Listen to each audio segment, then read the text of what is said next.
प्रयागराज महाकुंभ में श्रद्धालुजनों की भारी भीड़ है।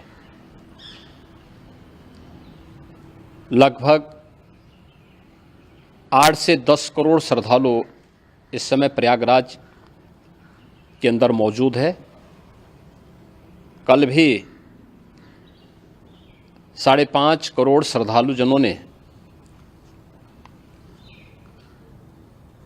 महाकुंभ का स्नान किया था। ये जो भारी दबाव श्रद्धालुजनों के कारण और श्रद्धालुओं के संगम नोच पर जाने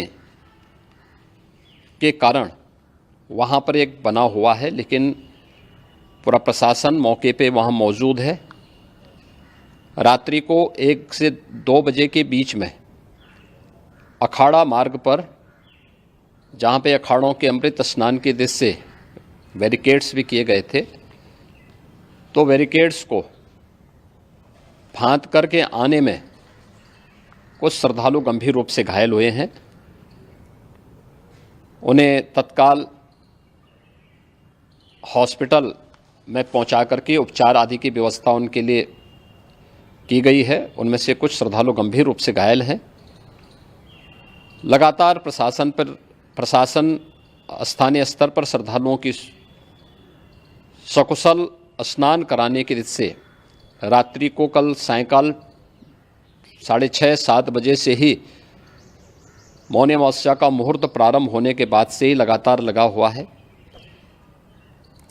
प्रयागराज में महाकुंभ में श्रद्धालुजनों के सकुशल स्नान करने,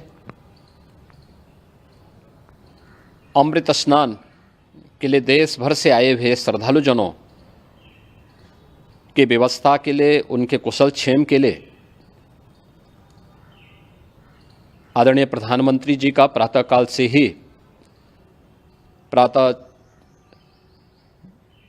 से ही उनके लगभग 4 बार प्रधानमंत्री जी ने हालचाल लिया है। माननीय गृह मंत्री जी ने, माननीय राष्ट्रीय अध्यक्ष भारतीय जनता पार्टी श्री JP नड्डा जी ने, माननीय गृह मंत्री श्री अमित शाह जी ने भी, और प्रदेश की माननीय राज्यपाल श्रीमती आनंदीबेन पटेल जी ने भी लगातार जानकारी लेकर के सभी के कुशल क्षेम और सकुशल स्नान कराने के बारे में निरंतर रिपोर्ट ले रहे हैं। हम लोगों की प्रातःकाल से ही श्रद्धालुजन जो भी आए हैं वे स्नान कर सकें, इसके लिए यहाँ पे उच्च स्तरीय बैठक भी चल रही है, जिसमें मुख्य सचिव भी हैं, DGP हैं, प्रमुख सचिव गृह हैं, मुख्यमंत्री कार्यालय के अपर मुख्य सचिव के साथ ADG लॉ एंड ऑर्डर के साथ साथ अन्य वरिष्ठ अधिकारीगण मौजूद हैं। प्रयागराज में हालात वर्तमान में नियंत्रण में हैं, लेकिन भीड़ का दबाव बहुत बना हुआ है। अखाड़ा परिषद से जुड़े हुए पदाधिकारियों के साथ मैंने स्वयं भी बातचीत की है।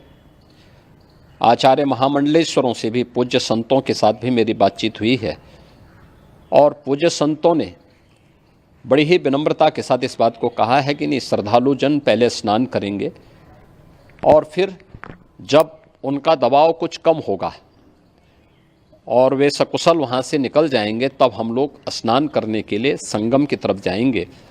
अभी पहले श्रद्धालुजनों को, चूँकि देश भर से आए हैं, तो इसके लिए उन्हें सभी अखाड़े इसके लिए सहमत हैं और सभी लोग इस व्यवस्था के साथ जुड़े हुए हैं।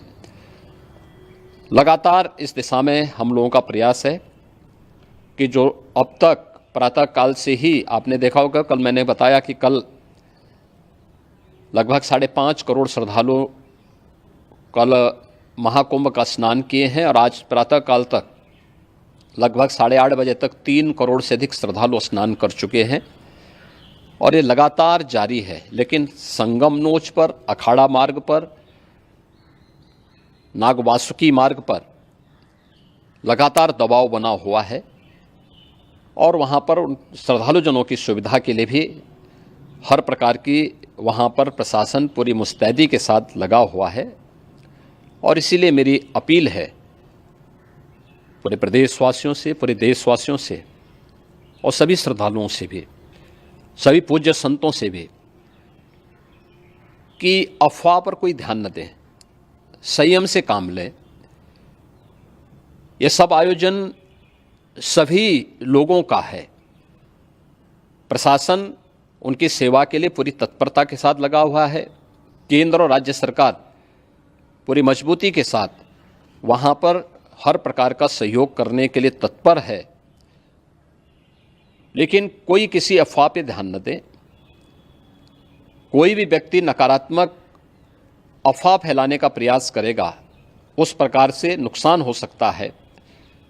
और जहाँ पर हैं आप, लगभग 15 से 20 किलोमीटर के दायरे में अस्थायी घाट बनाए गए हैं। उसमें कहीं भी वे स्नान कर सकते हैं। आवश्यक नहीं कि संगम नोच की तरफ ही आएं, क्योंकि भीड़ देखते हुए खासतौर पर जो बुजुर्ग हैं, बच्चे हैं, श्वास के रोगी हैं, उनको लंबी दूरी तय नहीं करनी चाहिए। और जहाँ पर हैं वहीं पर आराम से पहले स्थिर होकर के कार्य करें, वहाँ पर रह करके। और जो नज़दीक के घाट हैं, उसी नज़दीक के घाट में स्नान करेंगे। सब गंगा जी के ही घाट हैं और गंगा जी के इस घाट में वही पुण्य प्राप्त होगा। ये मौनी अमावस्या है। मौनी अमावस्या में स्नान का महत्व है। संगम में स्नान का दबाव बहुत ज़्यादा है, इसलिए सभी लोग अगर वहाँ पे इसमें अपना सहयोग करेंगे तो सकुशल हम सभी श्रद्धालु जनों को वहाँ पर स्नान करने में सफल होंगे। और फिर इसके उपरांत अमृत स्नान के लिए पूज्य संतों से भी, अखाड़ों से भी हम लोग अनुरोध करेंगे। जो घायल हैं, गंभीर रूप से घायल हैं, उनके उपचार की तत्परता के साथ व्यवस्था भी की गई है। उन सब के सकुशल स्वस्थ होने की भी हम कामना करते हैं। लेकिन मेरी अपील होगी कि कोई भी नकारात्मक ताना फैलाने दें और न किसी अफवाह पर विश्वास करें। स्थिति नियंत्रण में है। हाँ, दबाव जरूर है, क्योंकि मैंने आपको बताया कि प्रातःकाल से सुबह 8:30 बजे तक 3 करोड़ से अधिक श्रद्धालु स्नान कर चुके हैं। और पूरे मेला क्षेत्र में अगर हम देखेंगे, प्रयागराज में हम देखेंगे तो लगभग 9 से 10 करोड़ श्रद्धालु इस समय वहाँ पर मौजूद है, जिसमें से 3 करोड़ यह वापस जा रहा है। इसके लिए रेलवे ने भी मेला स्पेशल लगाई हुई है। प्रातःकाल से लगभग 40 मेला स्पेशल प्रयागराज स्टेशन से, जोशी स्टेशन से, अन्य स्टेशन से श्रद्धालुओं को लेकर के सकुशल स्नान कराने के बाद उनको लेकर के गंतव्य की ओर आगे बढ़ी है। और लगातार ये प्रक्रिया वहाँ पर आगे बढ़ाई जा रही है। होर्डिंग एरिया भी बनाए गए हैं। प्रशासन जो वहाँ पर डायरेक्शन दें, मुझे लगता है सब लोग उसका पालन करेंगे तो सकुशल, क्योंकि पूरा दिन भर देर रात्रि तक अमृत स्नान का मुहूर्त है। मौनी अमावस्या का जो मुहूर्त है पूरे रात्रि भर है। इसलिए ये नहीं हो केवल इस पे कि हम अभी स्नान करेंगे, आवश्यक नहीं, कभी भी आप स्नान कर सकते हैं। तो उस पर ज़रूर सभी से मेरी विनम्र अपील होगी कि वे लोग उस पर सहयोग करेंगे तो सकुशल सभी को स्नान कराने में और सकुशल इस महापर्व को आयोजित करने में प्रशासन को और शासन को मदद मिलेगी।